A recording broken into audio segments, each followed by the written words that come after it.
Morning की class के अंदर ये टॉपिक हम पढ़ रहे थे, रेट ऑफ द रिएक्शन। और रेट ऑफ द रिएक्शन के अंदर हमने पढ़ा था, एक तो एवरेज रेट और दूसरा था इंस्टेंटेनियस रेट। तो देखो, एवरेज रेट है कि दो इंटरवल जो होते हैं, मतलब दो टाइम इंटरवल, दो स्पेसिफिक टाइम इंटरवल के दरमियान जो कंसंट्रेशन के अंदर चेंजिंग आती है विथ रिस्पेक्ट टू टाइम, उसको हम कहते हैं एवरेज रेट ऑफ रिएक्शन। और इंस्टेंटेनियस रेट ऑफ रिएक्शन का मतलब है एक लम्हे का रेट या स्पेसिफिक टाइम का रेट। उसी मतलब ये जो स्पेसिफिक टाइम है, ठीक है, उसमें किसी एक लम्हे का अगर हम रेट निकालना चाहते हैं, ठीक है, तो उसी को हम कहते हैं, उसको हम जो है कहते हैं इंस्टेंटेनियस रेट ऑफ रिएक्शन। ठीक है, ये हमने पढ़ लिया था सुबह।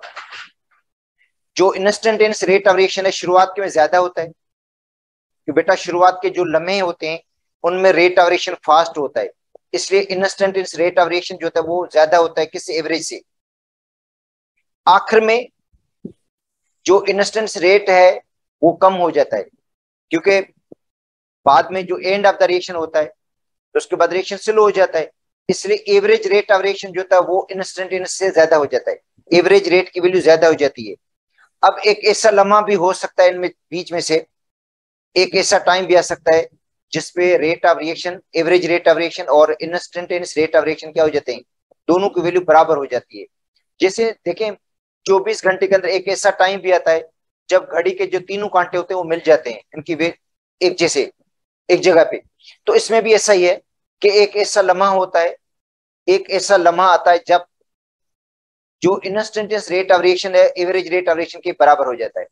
अगर टाइम इंटरवल को कम कर दें, अगर टाइम का जो इंटरवल है उसको कम कर दें, तो इंस्टेंटेनियस रेट ऑफ रिएक्शन जो होता है वो एवरेज के ज्यादा करीब आ जाता है या क्लोज आ जाता है। अगर टाइम लिमिट जीरो कर दें, टाइम को कम कर दें, शार्ट कर दें, तब ऐसा हो सकता है कि दोनों बराबर हो जाएंगे, rate of reaction, average rate of reaction और इंस्टेंटेनियस रेट ऑफ रिएक्शन। तो अब हम जो पढ़ रहे थे रेट ऑफ रिएक्शन ही पढ़ रहे हैं। देखो बेटा, ए सपोज करते हैं कन्वर्ट हो रहा है बी के अंदर, तो हमें पता है कि जैसे टाइम गुजरेगा, जैसे टाइम गुजरता है ए की कंसंट्रेशन कम हो जाती है, तो उसके लिए साइन हम माइनस की लगाते हैं। बेटा जो साइन लगाते हैं रेट ऑफ रिएक्शन के लिए, देखो rate of reaction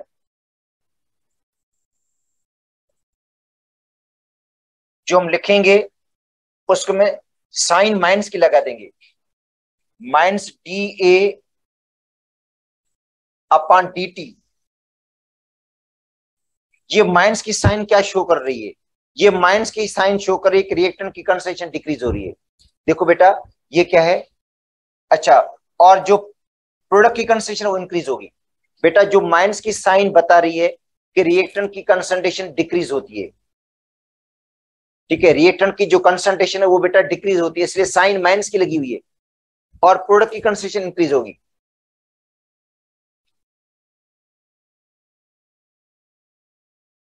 upon dt, देखो प्रोडक्ट की कंसंट्रेशन इंक्रीज हो रही है। तो अब देखो minus D A upon D T किसको जाहिर करता है, देखो बेटा डी ए का मतलब है small change in the concentration of A in with respect to small time change. देखो बेटा small change in the concentration with small change in time, तो ये minus D A upon D T जाहिर करता है rate of reaction in terms of decrease in the concentration, decrease in the concentration of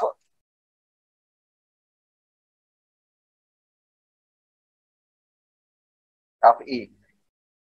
बेटा ये बता रहा है कि ए की जो कंसंट्रेशन है वो डिक्रीज हो रही है, माइनस डी ए अपन डी टी बता रहा है कि ए की जो कंसंट्रेशन है वो डिक्रीज हो रही है, ए की कंसंट्रेशन कम हो रही है, और प्लस डी बी अपन डी टी क्या बता रहा है,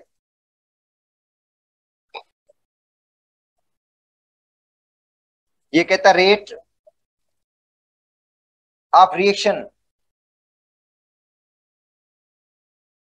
बेटा ये रेट ऑफ रिएक्शन है इन टर्म्स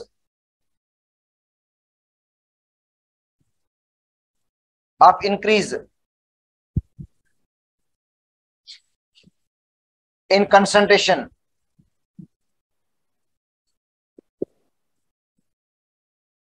of B,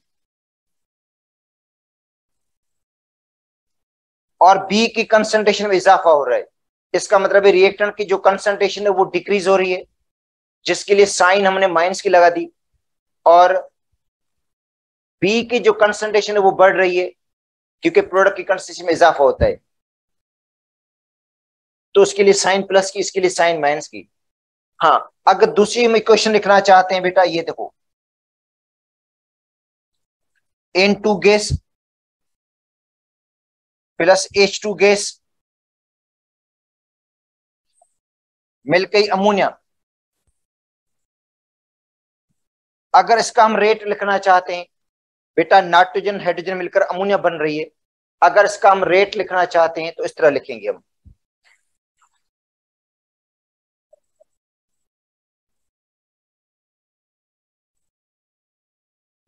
यहां से लिखते हैं रेट ऑफ रिएक्शन। अच्छा, अब देखो, नाइट्रोजन रिएक्टेंट है बेटा, नाइट्रोजन रिएक्टेंट है, तो इसका मतलब नाइट्रोजन की जो कंसंट्रेशन होगी वो डिक्रीज होगी, इसके लिए साइन माइनस लगाएंगे।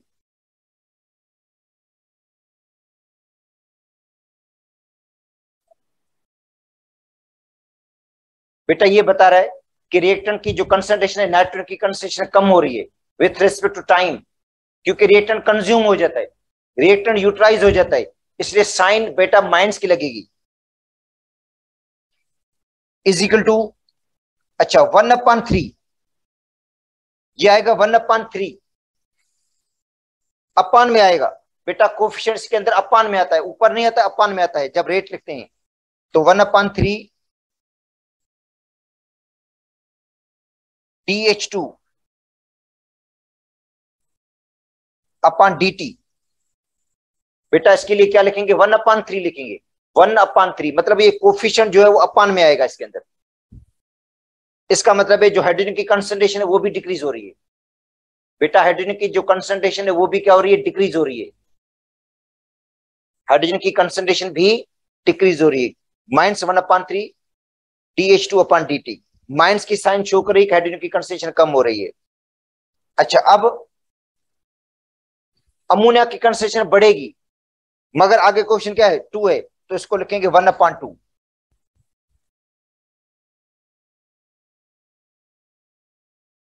DNH3/dt।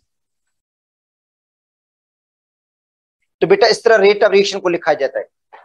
तो रिएक्टेंट के लिए जो साइन लगाते हैं वो माइनस की लगाते हैं बेटा, रिएक्टेंट के लिए जो साइन हम लगाते हैं वो माइनस की लगाते हैं, और प्रोडक्ट के लिए जो साइन लगाते हैं वो प्लस की लगाते हैं। अगर जो इनके मोल होंगे वो इस तरह इनके, अगर रेट लिखोगे तो उनके अपान में आएंगे, ये अपान में लिखे जाएंगे।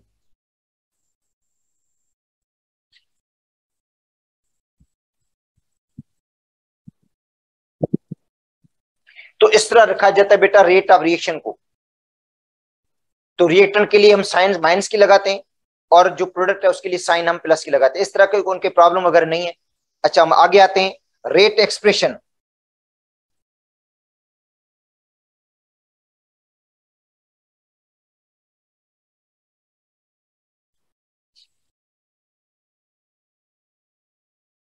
एंड रेट कांस्टेंट,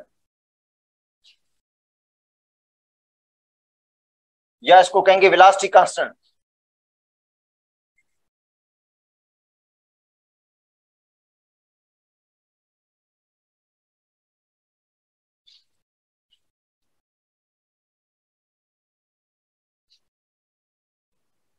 बेटा रेट को हम किस तरह एक्सप्रेस करेंगे, रेट को हम कैसे लिखेंगे,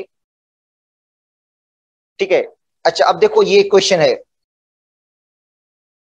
ए ए इसका मतलब है ए रिएक्टेंट के ए मोल हैं, जो स्मॉल ए हैं ये मोल्स हैं बेटा, जो स्मॉल ए मैंने लिखा है ये मोल्स हैं, कौन से, रिएक्टेंट के, ए रिएक्टेंट के, जो ए रिएक्टेंट है उसके जो मोल्स हैं वो स्मॉल ए हैं, और जो बी रिएक्टेंट है इसके मोल जो है स्मॉल बी से शो कर रहे हैं हम। या इनको इस तरह लिखते हैं, कंफ्यूज होंगे आप लोग। एक्स ए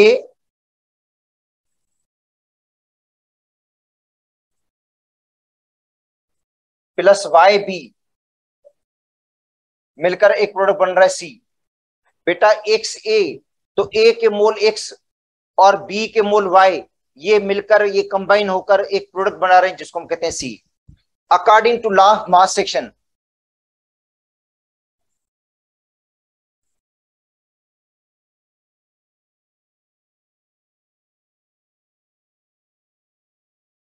बेटा लॉ ऑफ मास एक्शन के मुताबिक, देखो लॉ ऑफ मास एक्शन क्या कहते हैं, according to law of mass action rate of chemical reaction,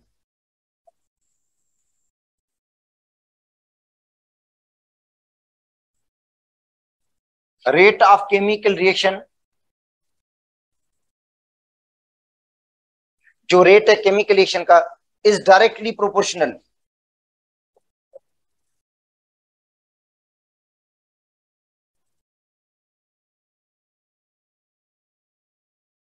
जो रेट ऑफ केमिकल रिएक्शन है ये डायरेक्टली प्रोपोर्शनल है to the product,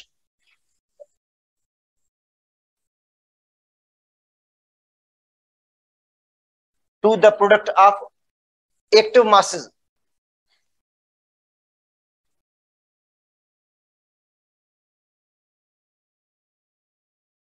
of reactant.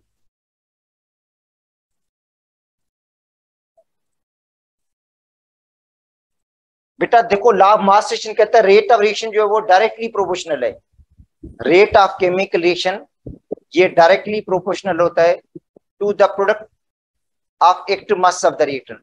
मतलब रेट ऑफ रिएक्शन जो होगा वो डायरेक्टली प्रोपोर्शनल होगा to the product of active mass of the reactant. Active mass का मतलब है वो मास जो रिएक्शन में पार्टिसिपेट करे, जो रिएक्शन में हिस्सा ले, उस मास को हम कहते हैं एक्टिव मास। ठीक है बेटा, active mass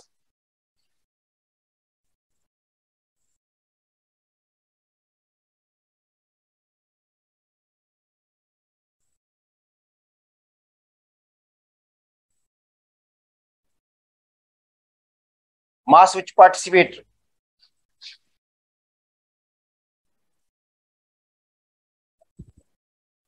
in chemical reaction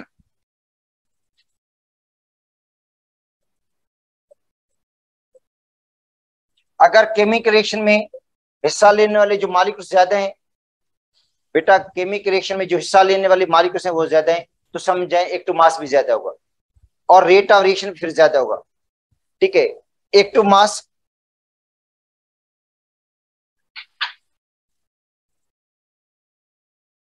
means concentration in mole per dm good.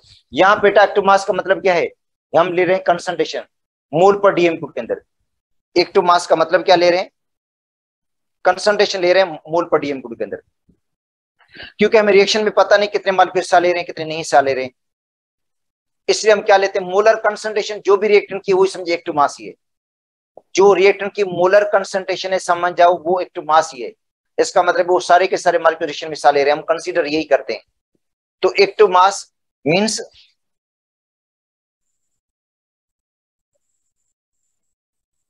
Concentration in mole per dm good.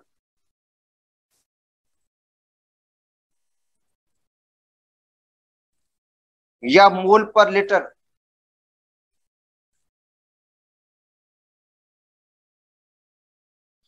ठीक है, या इसको हम लिखेंगे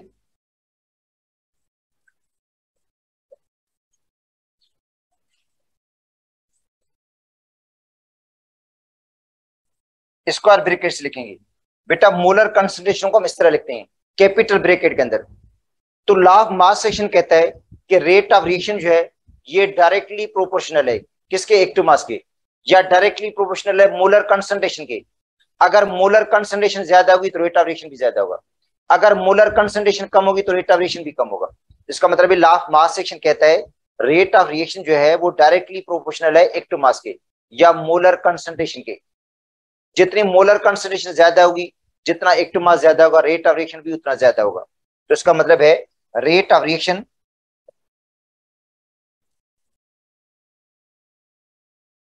और जिसके लिए हम जो साइन यूज करते हैं वो dx अपन dt की होती है। बेटा रेट ऑफ रिएक्शन जिसके लिए हम साइन यूज करते हैं dx अपन dt, ये डायरेक्टली प्रोपोर्शनल है। तो dx अपन dt डायरेक्टली प्रोपोर्शनल है किसके? एक product of active mass, product of the active mass. इसका मतलब है जो कंसंट्रेशन ऑफ द ए होगी और मोल पावर में जाएंगे, जो मोल्स होते हैं वो पावर में जाते हैं। ए को बी के साथ मल्टीप्लाई करेंगे हम,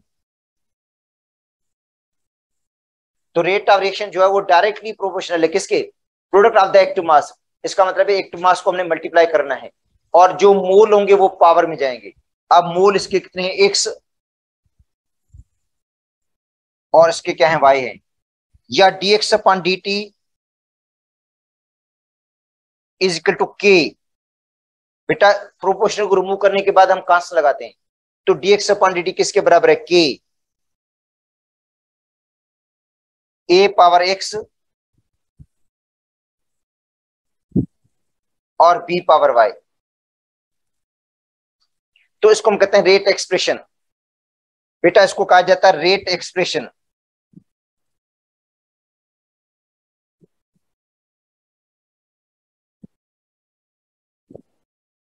और रेट एक्सप्रेशन में क्या है बेटा? Rate expression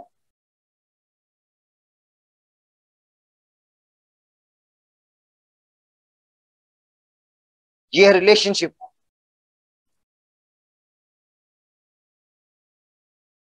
between rate of reaction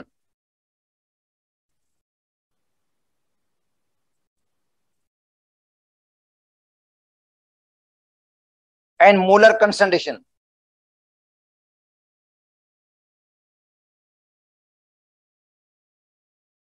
देखो बेटा रेट ऑफ रिएक्शन और मोलर कंसंट्रेशन के दरमियान रिलेशनशिप है। देखो बेटा रेट एक्सप्रेशन क्या है? रिलेशनशिप है किसके दरमियान? Rate of reaction and molar concentration. Rate of reaction और मोलर कंसंट्रेशन के दरमियान रिलेशनशिप है, इसको हम कहते हैं rate expression. Relationship between rate of reaction and molar concentration. Rate of reaction और मोलर कंसंट्रेशन के दरमियान जो रिलेशनशिप, इसको हम कहते हैं रेट एक्सप्रेशन। सपोज करते हैं इक्वेशन ये गिवन है आपको, ए प्लस बी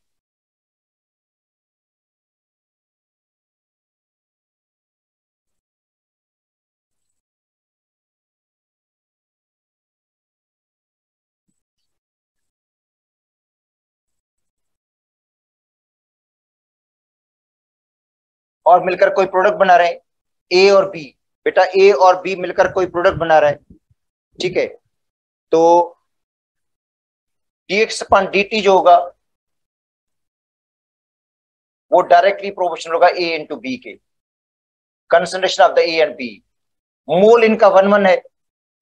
बेटा मोल इनका 1 1 है, तो इसका मतलब पावर दोनों के ऊपर 1 1 आएगा। या dx upon dt is equal to K. तो हम के को क्या कहेंगे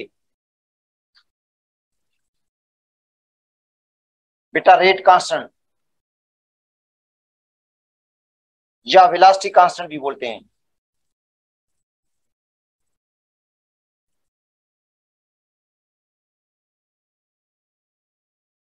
अच्छा अब आते हैं मोलर जो कंसंट्रेशन रिएक्टेंट की यूनिटी रखते हैं। बेटा मोलर जो कंसंट्रेशन रिएक्टेंट की वो यूनिटी का मतलब 1 मोल पर डीएम करते हैं, ठीक है? When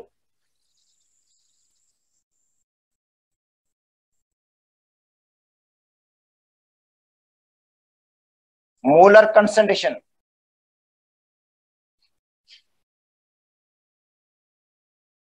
of reactant is unity,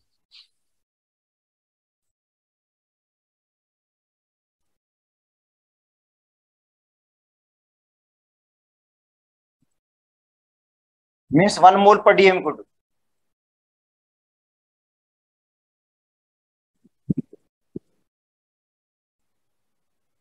बेटा जो मोलर कंसंट्रेशन है वो यूनिटी रख दें, 1 मोल पर डीएम को रख दें, तो क्या हो जाएगा, देखो dx upon dt is equal to K. अब ए की भी यूनिटी है, बी की भी यूनिटी है, 1 मोल पर डीएम क्यूब। ए की जो कंसंट्रेशन है वो 1 मोल पर डीएम क्यूब, और बी की भी कंसंट्रेशन आपने रखी है 1 मोल पर डीएम क्यूब। तो कोई फर्क नहीं पड़ता, dx अपॉन dt के बराबर हो जाएगा। dx अपॉन dt किसके बराबर हो गया, के बराबर। इसको कहते हैं स्पेसिफिक रेट कांस्टेंट।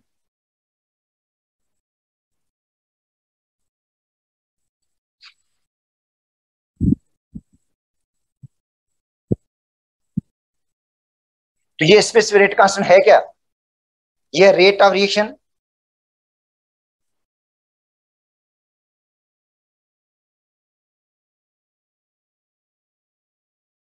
बेटा specific rate constant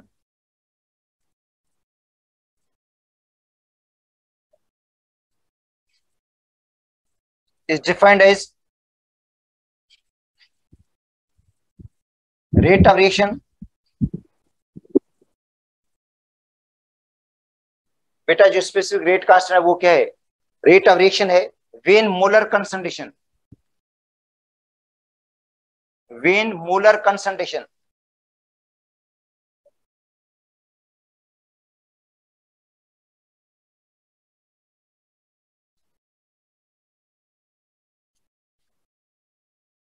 of each reactant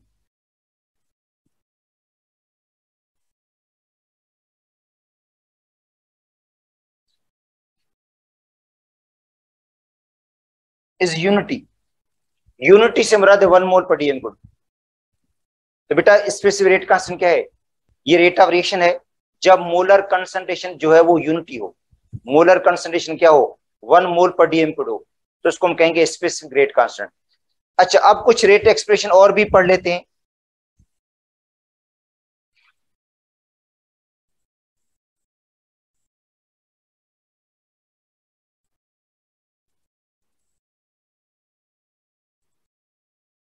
to NO plus O2 arrow 2NO2। तो बेटा इसको हम कैसे लिखेंगे, देखो dx अपॉन dt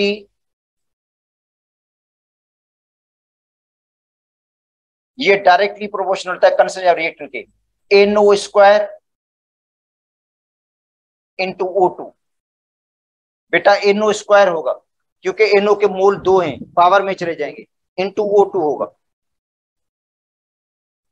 या इसको हम इससे लिखेंगे dx upon dt is equal to के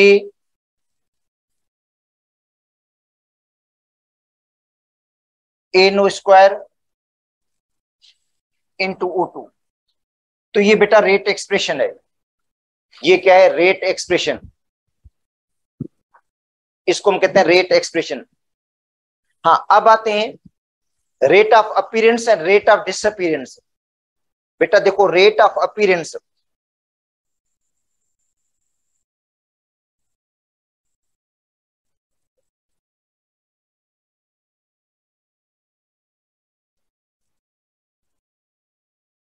अपीयरेंस का मतलब है अपीयर होना। तो याद कर लो जो प्रोडक्ट होता है वो अपीयर होता है, जो प्रोडक्ट है वो अपीयर होता है, जबकि रिएक्टेंट जो होता है वो डिसअपीयर होता है। देखो प्रोडक्ट हमें अपीयर होगा और जो रिएक्टेंट है बेटा वो डिसअपीयर होता है।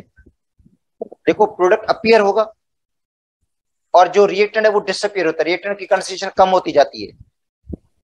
रेट ऑफ अपीयरेंस एंड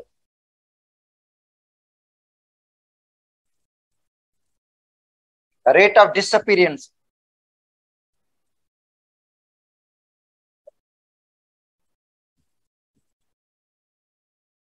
बेटा देखो रेट ऑफ अपीयरेंस और रेट ऑफ डिसअपीयरेंस, अपीयर होना और डिसअपीयर होना। तो याद कर लो अपीयर होगा रिएक्टेंट, ओ सॉरी अपीयर होगा प्रोडक्ट, और जो डिसअपीयर होता है वो रिएक्टेंट होता है।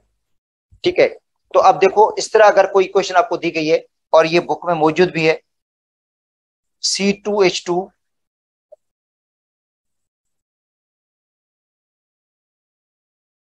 इथाइन प्लस 2 मोल हाइड्रोजन के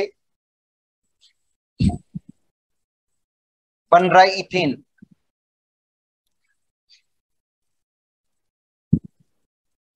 बेटा बन क्या रहा है, इथेन बन रहा है, ठीक है। तो अब देखो ये इथाइन है और ये क्या है, हाइड्रोजन है, और ये क्या है, इथेन है।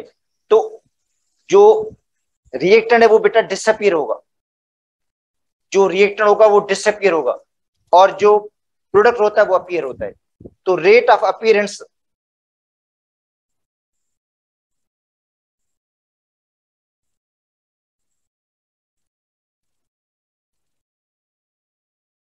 Of ethane is 0.25 mole per DM पर सेकंड।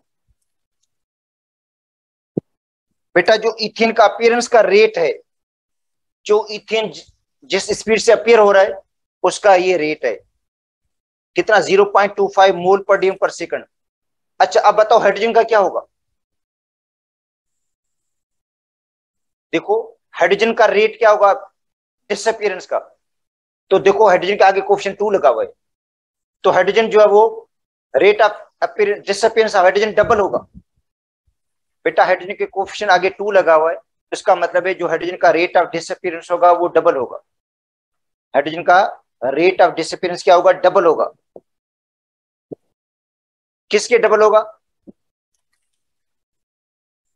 इथेन की। तो rate of disappearance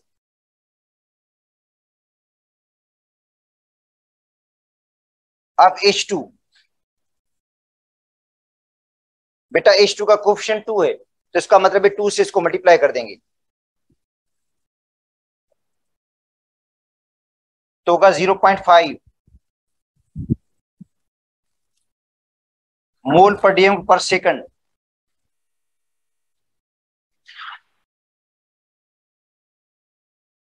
rate of disappearance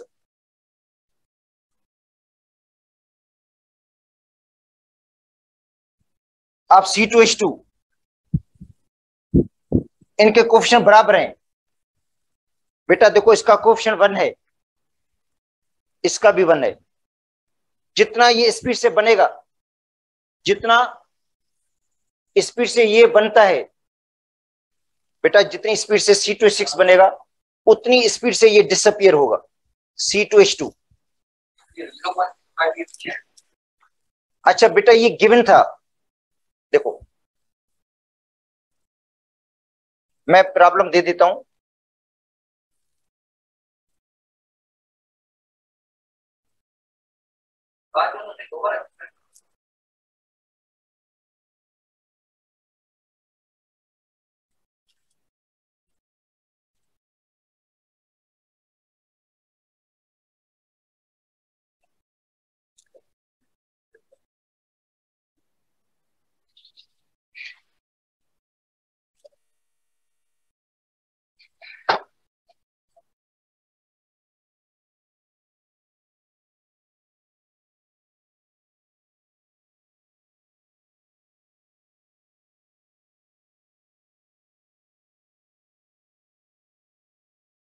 बेटा ये क्वेश्चन है कि rate of appearance of ethane, जो अपीयरेंस इथेन का रेट आपको गिवन होगा, मतलब एक रेट गिवन होगा, बाकियों का कंपेयर करना है।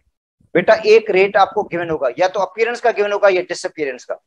देखो एक रेट आपको गिवन होगा, या तो अपीयरेंस का रेट मिलेगा तो डिसअपीयरेंस का मालूम करना होगा, या डिसअपीयरेंस का मिलेगा तो अपीयरेंस का मालूम करना होगा। तो देखो इथेन का रेट क्या है, अपीयरेंस का 0.25 मोल पर डीएम पर सेकंड है। तो आप बताओ रेट ऑफ डिसअपीयरेंस क्या होगा हाइड्रोजन का और इथेन का। ये सिंध की बुक में बेटा प्रॉब्लम भी पढ़ा है, तो इसलिए मैंने चाहा कि आपको ये पढ़ा दूं, अपीयरेंस का रेट और डिसअपीयरेंस का रेट। तो देखो ये क्वेश्चन है इथाइन, इसके अंदर 2 मोल हाइड्रोजन का ऐड करते हैं, इथेन बन जाता है। तो यहां से भी पता चल रहा है इनके कोफिशिएंट, इसका देखो कोफिशिएंट 1 है, इसका भी 1 है। बेटा देखो इसका कोफिशिएंट 1 है, इसका भी 1 है। अगर इसका 1 मोल अपीयर होगा, इथेन का 1 मोल अपीयर होगा, तो इथेन का 1 मोल डिसअपियर होगा। अगर इथेन का 1.5 मोल अपीयर होता है 0.5 मोल अपीयर होता है तो इथेन का 0.5 मोल डिसअपियर होगा। अगर इथेन का 0.25 मोल अपीयर होता है, इथेन का 0.25 मोल अपीयर होगा तो इथाइन का 0.25 मोल डिसअपियर होगा, क्योंकि रिएक्टेंट डिसअपियर होता है बेटा। जो रिएक्टेंट है वो डिसअपियर और जो प्रोडक्ट है वो अपीयर होता है। देखो रिएक्टेंट डिसअपियर होगा और जो प्रोडक्ट होगा वो अपीयर होगा। तो देखो इसमें the rate of appearance of ethane 0.25। अब हाइड्रोजन का रेट क्या होगा, डबल होगा उसकी, क्योंकि हाइड्रोजन के 2 मोल डिसअपियर होते हैं। हाइड्रोजन के 2 मोल डिसअपियर होंगे तब इसका 1 मोल अपीयर होगा। देखो हाइड्रोजन के 2 मोल डिसअपियर होंगे, इसका 1 मोल अपीयर होगा। हाइड्रोजन के 0.5 मोल डिसअपियर होंगे तो इसके 0.25 मोल बनेंगे। तो rate of disappearance of hydrogen क्या होगा, 2 से इसको मल्टीप्लाई कर देंगे, 0.25 मोल पर सेकंड। और rate of disappearance of ethyne वो सेम होगा जो इथेन का है, बराबर होगा, क्योंकि इसका कोएफिशिएंट 1 है, इसका भी 1 है। जिस स्पीड से ये बनेगा बेटा, जिस स्पीड से ये बनेगा, जिस वेलोसिटी से बनेगा, जिस रेट से बनेगा, उसी रेट से ये डिसअपियर होगा, जो होगा 0.25।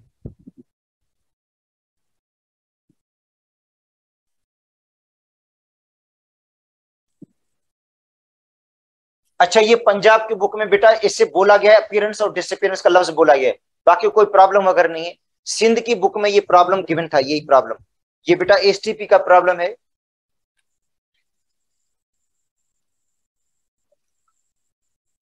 ठीक है, एसटीपी की बुक में पढ़ा है, आप उसको वहां से देख सकते हो। बाकी पंजाब की बुक में खाली लफ्ज लिखा हुआ था अपीयरेंस और डिसअपियरेंस, इसलिए मैंने आपको प्रॉब्लम भी करवा दिया साथ में कि अपीयर जो होता है वो प्रोडक्ट होता है और जो डिसअपियर होता है वो रिएक्टेंट होगा। आगे जो कोफिशिएंट है उन्हीं से पता चल जाएगा बेटा, जो कोफिशिएंट्स है उन्हीं से पता चल जाएगा अपीयरेंस का और रेट ऑफ डिसअपियरेंस का।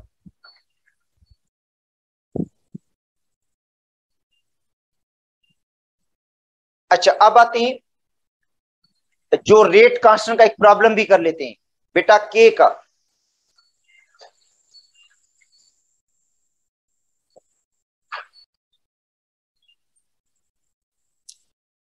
Calculate rate constant.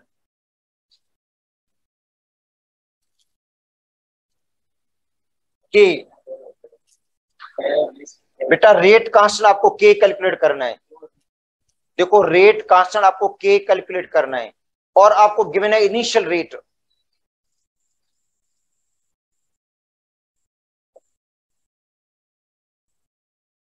मतलब dx अपन dt आपको गिवन है, जो है 3.2 इंटू 10⁻⁻⁴ मोल पर डीएम पर सेकंड। बेटा देखो dx अपन dt की वैल्यू आपको मिली हुई है, k की वैल्यू आपको कैलकुलेट करनी है। अच्छा, a की कंसंट्रेशन आपको मिली हुई है,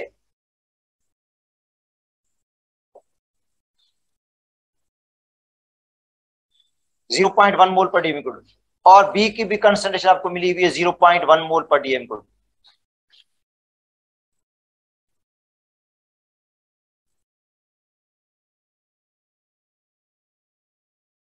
ठीक है, अब देखो ए की कंसंट्रेशन मिली हुई है आपको, बी की भी कंसंट्रेशन मिली हुई है, इनिशियल रेट भी आपको मिला हुआ dx अपन dt।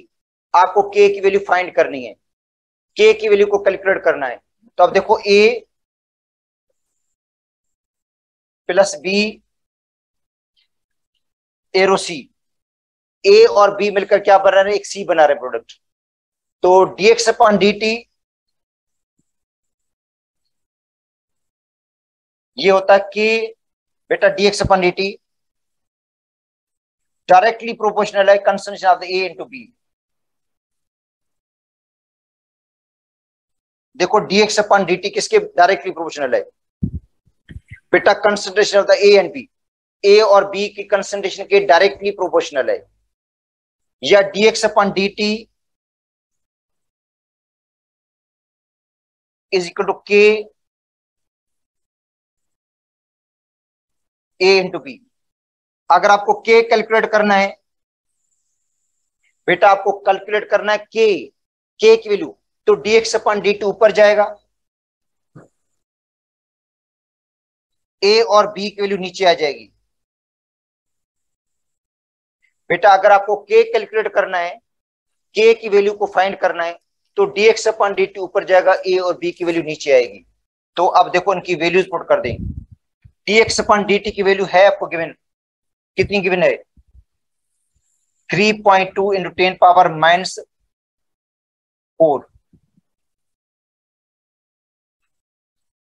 मोल पर डीएम पर सेकंड।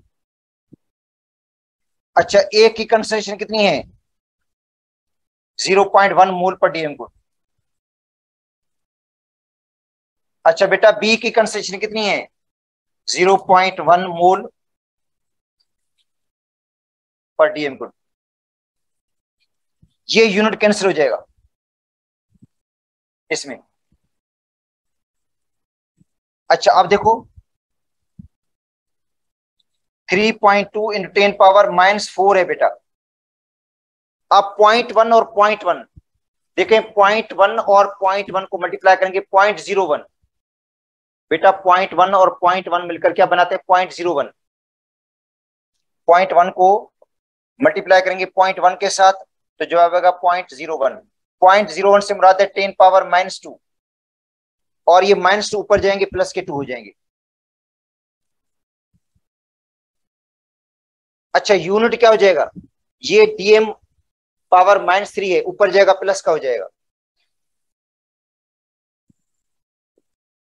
अच्छा ये मोल प्लस का ऊपर जाएगा बेटा पर मोल हो जाएगा, पर सेकंड। तो जवाब आएगा 3.2 इंटू 10⁻⁻2 डीएम गुड पर मोल पर सेकंड। ये यूनिट ऑफ के है, for second order. Second order reaction, क्योंकि बेटा दो मॉलिक्यूल हिस्सा ले रहे हैं रिएक्शन में। अभी मैं ऑर्डर ऑफ रिएक्शन भी पढ़ाऊंगा आप लोगों को। ऑर्डर ऑफ द रिएक्शन के अंदर ये आएगा सेकंड ऑर्डर के अंदर, जिसमें दो मॉलिक्यूल जो है रिएक्शन में हिस्सा लें। बेटा दो मॉलिक्यूल पार्टिसिपेट करते हैं। हाँ अब क्या करते हैं, दूसरे इसके अंदर एक और प्रॉब्लम भी है।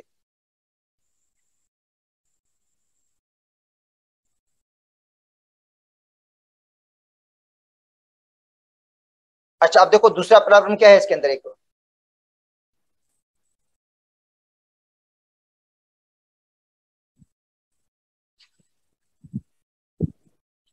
वो है let the concentration of B is double.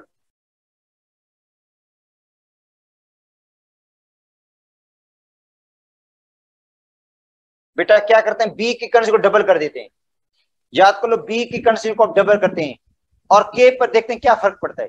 B को डबल करने से के पर क्या फर्क पड़ेगा, इधर ही मैं आपको बता देता हूं। बेटा बी की कंसंट्रेशन को डबल करेंगे तो रेट भी डबल हो जाएगा। याद कर लो, अगर बी की कंसंट्रेशन को डबल करेंगे, कंसंट्रेशन को डबल करने से रेट बढ़ता है। अगर बी की कंसंट्रेशन को डबल करेंगे मतलब 0.1 की जगह 0.2 कर देंगे आप लोग। देखो 0.1 है बी की कंसंट्रेशन, अगर इसको बढ़ाकर 0.2 करेंगे तो रेट भी 2 टाइम्स बढ़ जाएगा। देखो अगर बी की कंसंट्रेशन को 2 टाइम्स आप बढ़ाते हैं तो रेट भी 2 टाइम्स बढ़ जाएगा। तो 2 में कैंसिल हो जाएगा, के पर कोई फर्क नहीं पड़ेगा। इसका मतलब है के की वैल्यू कंसंट्रेशन पे डिपेंड नहीं कर रही। कंसंट्रेशन को बढ़ाने से के पर कोई फर्क नहीं पड़ा। क्यों? आप बी को डबल कर रहे हैं। बेटा देखो बी को 2 टाइम्स बढ़ा रहे हैं तो रेट भी सामने 2 टाइम्स बढ़ रहा है, न्यूमरेटर भी 2 टाइम्स बढ़ रहा है। अगर बी को भी डबल करेंगे और ए को भी डबल करेंगे तो रेट 4 गुना बढ़ जाएगा। तो 2 इंटू 2 4 होगा और रेट बढ़ेगा 4 गुना। 4 4 में कैंसिल हो जाएगा, कोई फर्क नहीं पड़ेगा। तो इसका मतलब ये हुआ, ये मैं मिटा देता हूं यहां से, आगे हम इधर हल कर लेते हैं। Let the concentration B is double. आप बी को डबल कर दें,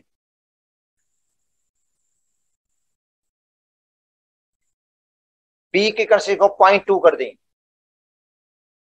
एम, और ए को सेम रखें तो रेट क्या हो जाएगा?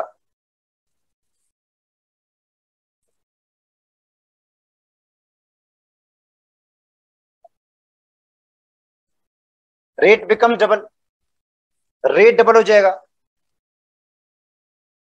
तो dx अपन dt क्या हो जाएगा 2 मल्टीप्लाइड बाय 3.2 इंटू 10⁻⁻4। मोलरिटी पर सेकंड भी इसको लिख सकते हैं हम बेटा, इसको मोलरिटी पर सेकंड भी लिख सकते हैं। एम का मतलब है मोल पर डीएम क्यूब होता है, जो एम है वो जाहिर करता है मोल पर डीएम क्यूब को। तो अब देखो बी को डबल करने से बेटा बी की कंसिस्टेंसी को आपने डबल किया तो रेट भी डबल हो गया। देखो बी को डबल करने से रेट भी डबल हुआ है, देखो बी को डबल किया तो रेट भी डबल हो गया। अब निकालें के की वैल्यू, dx अपन dt अपन में a इंटू बी। तो बेटा dx अपन dt वैल्यू क्या है 2 इंटू 3.2 इंटू 10⁻⁻4 मोलरिटी पर सेकंड। ए की वैल्यू क्या है 0.1 एम और बी की वैल्यू क्या है 0.2 एम। अब देखो एम एम में कट जाएगा एक, और आंसर वही आएगा बेटा, इसका जो आंसर आएगा वो सेम ही आएगा। क्यों? ये आपने डबल किया, इसको आपने डबल किया है तो रेट भी डबल हो गया, इसलिए वो कैंसिल हो जाएगा जो आपने चेंजिंग की थी, और के की वैल्यू वही रहेगी 3.2 इंटू 10⁻⁻2। अच्छा ये ऊपर जाएगा इनवर्स एम, ये बेटा यूनिट है आपके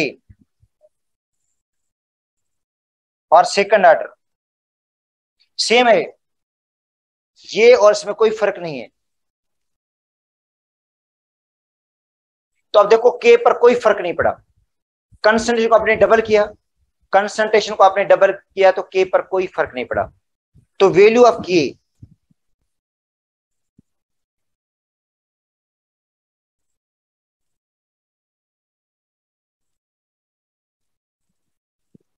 तो प्रॉपर्टीज क्या है के की,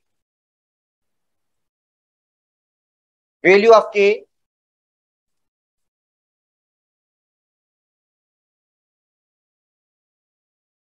डू नॉट डिपेंड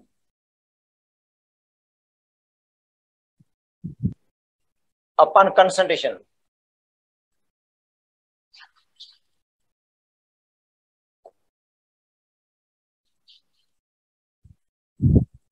जो के की वैल्यू कंसंट्रेशन डिपेंड नहीं करती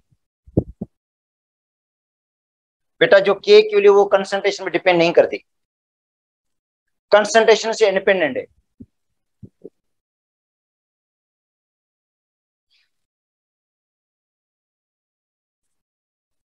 के एस फिक्स वैल्यू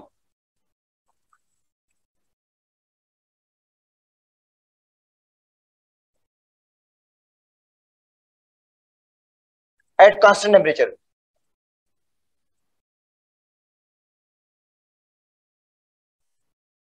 के की वैल्यू क्या होगी, फिक्स होगी, या आपका जो कांस्टेंट वैल्यू होगी at constant temperature. Value of के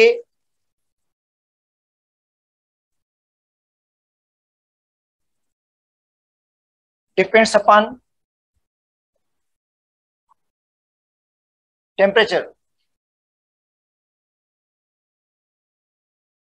जो के की वैल्यू वो टेम्परेचर पे डिपेंड करती है बेटा, के की वैल्यू किस पे डिपेंड करती है, टेम्परेचर पे। जो के की वैल्यू है वो टेम्परेचर पे डिपेंड करती है, ठीक है। टेम्परेचर को चेंज करने से चेंज हो जाएगी बेटा, के की वैल्यू टेम्परेचर पे डिपेंड करती है, टेम्परेचर को चेंज करने से के की वैल्यू चेंज हो जाएगी।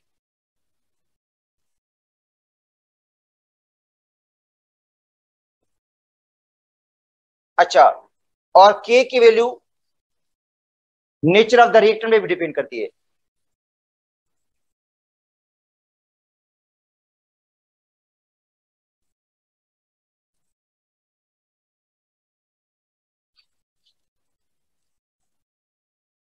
नेचर ऑफ द रिएक्टेंट बेटा, के की वैल्यू किस पे डिपेंड करेगी, रिएक्टेंट की नेचर पे। और activation energy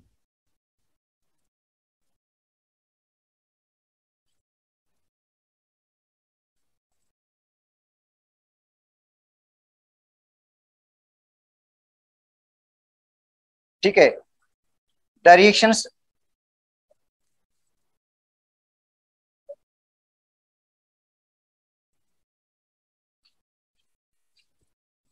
which has low value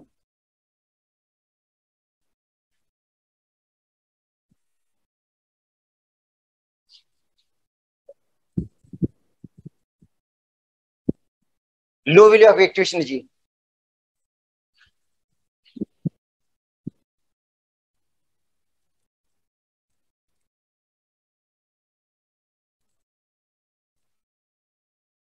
बेटा जिस रिएक्शन की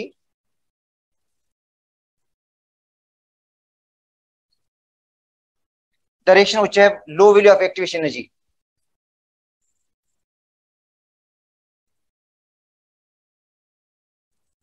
are fast reactions।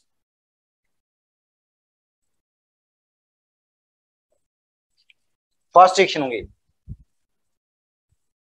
And value आपके विल बी लार्जर, उनके लिए के की वैल्यू क्या होगी? लार्जर होगी। बेटा उनके लिए के की वैल्यू क्या होगी? लार्जर होगी।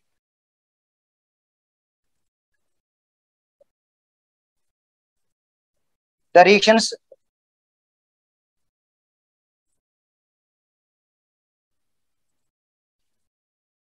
which have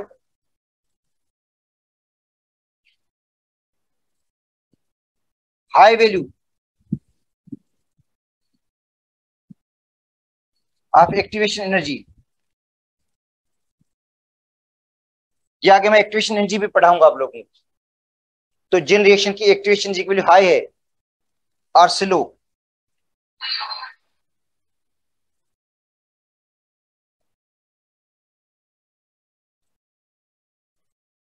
and value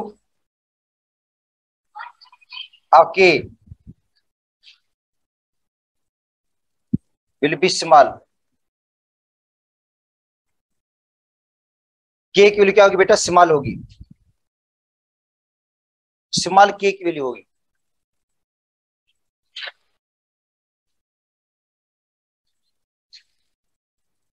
value of के डायरेक्टली प्रोपोर्शनल टू टेम्परेचर।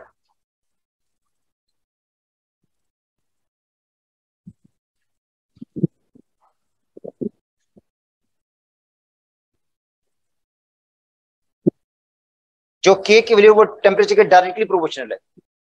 बेटा के की वैल्यू बढ़ेगी अगर टेम्परेचर को बढ़ाएंगे तो, टेम्परेचर को अगर बढ़ाएंगे तो के की वैल्यू बढ़ जाएगी। हाँ, अब आती है उसके बाद है ऑर्डर ऑफ द रिएक्शन। ठीक है, मगर वो कल पढ़ लेंगे फिर ऑर्डर ऑफ द रिएक्शन।